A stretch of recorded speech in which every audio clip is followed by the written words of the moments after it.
Ang dami po ngayon na-excite kung ano yung kahihinatnan ng Israel at Hamas na giyera. You know? Why? Why this kind of hype or excitement? Kasi, according to them, bantayan ninyo kanila kung sino raw po yung mamamagitan, yung papagitna, yung magpapayapa or makikipag-peace treaty, sapagkat kung nasaksihan na po natin daw kung sino raw yaon, that's it, that's him, that's the Antichrist. Alam po niyo yung lohikay, totoo po, nasa Bible po yon. Makikipag-peace treaty ang Antikristo doon. Pero meron silang na-miss na mark. Meron pong nagbago sa paniwala ko eh. Dati ang paniwala ko, siguro makikita natin yung Antikristo habang nakikipag-peace treaty, and then pag nalagdaan na yung peace treaty yan, mararapture tayo.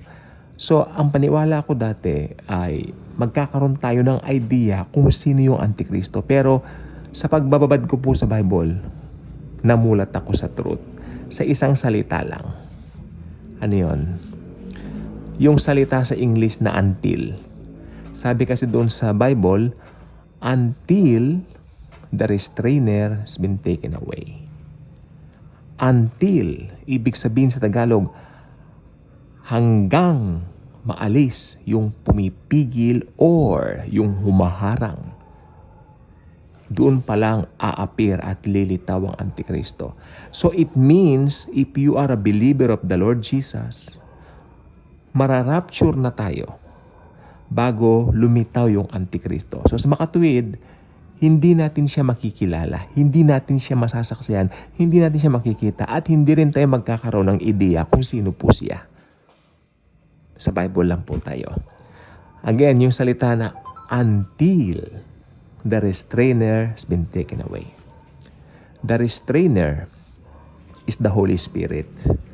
At ngayon, maliwanag na ang banal na Espiritu Santo ay nasa bawat mananampalataya, bawat born-again Christians, nasa atin po siya. So, pag hindi pa tayo irarapture ni Jesus, hindi lalantad ang Antikristo. Sapagkat nakalagay po sa Bible, taglay nito ang kapangyarihan ni Satan, ni Satanas. Di ba? So, tayo po mga mananampalataya is greater is He who resides in us than he who resides in the world. Nakatira sa atin ang banal na Espiritu Santo. Nakatira sa atin si Jesus. Amen? So, ito pong ibig ko po sabihin. Kapag lumantad kasi ang Antikristo ngayon, nandito tayo mga born-again believers, ilalantad natin siya.